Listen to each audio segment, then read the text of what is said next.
Welcome to the 6th grade podcast. This is Mr. Gornto. I'm joined by Ms. Brown and Ms. Canario. Today we're going to talk about stars.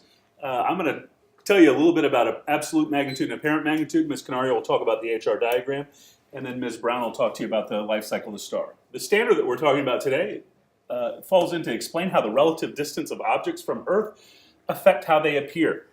When we talk about that, we're really talking about the brightness of the star. The two ways that we describe brightness is apparent magnitude and absolute magnitude. Apparent magnitude is how bright a star is as seen from Earth. As we view something, it's going to look brighter the closer it is. Absolute magnitude is how bright something actually is.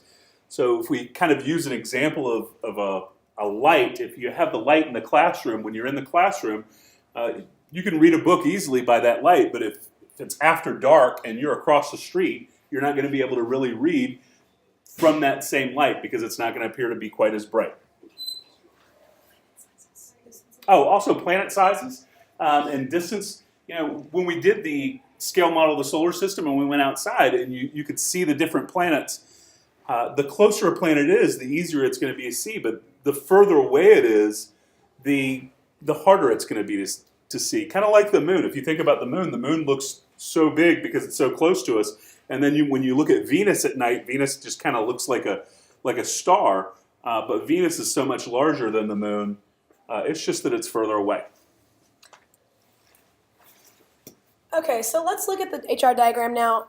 This is a way that scientists use to graph stars, and it's based upon two characteristics: the luminosity, which is just a fancy word for the absolute magnitude, and then also the temperature. Now, the one thing that always messes people up on this diagram is that if you look very carefully down here at temperature, the temperature is actually increasing as you go towards this point right here, as opposed to increasing as it goes away.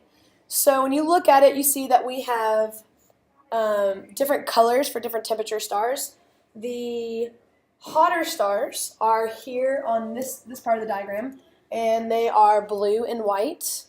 And then as we move this way and the temperature cools down, they go from blue to white to yellow to orange. And then the coolest stars are here, and they are the red stars.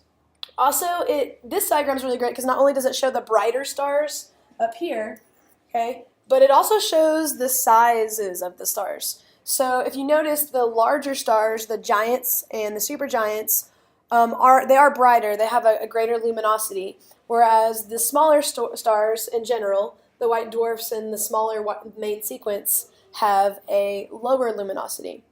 This is just a way to compare stars based upon their size, based upon their temperatures, and because of their temperatures, also their colors, and then their absolute magnitude. The sun, which is a main sequence star, lies in this region right here. So it's really kind of a smallish size star, or sometimes called a medium-sized star. But this entire area here is full of main sequence stars. So now we're going to talk about the life cycle of a star. Every star starts out in the nebula. I like to think of the N standing for like a nursery. So when you think of nebula, think of nursery. This is where stars are born. So when they're a baby star, they call that a protostar. It's a very small star. It's, as you can see by the picture, it's still surrounded by dust and gas. It's in that very early stage. Then it goes into what's called the main sequence star. This is where our sun is right now. It can stay in this phase for anywhere from 10 to 80 billion years. From there, it's going to depend on its mass. Our sun is a smaller mass star. Our sun is a smaller mass star, so it's going to go into a red giant. A red giant will then go to a white dwarf and then into a black dwarf, and this is where our sun will end up being a black dwarf. Going back to the main sequence, if it has a larger mass, it will go into a supergiant, and a supergiant will then explode into a supernova. After a supernova, we'll either have a neutron star or we'll have a black hole. And sometimes after the supernova, it will recycle all that leftover dust and gas and particles will go back into a nebula. That's it for our podcast. If you need any help, please make sure you see your teachers before or after school.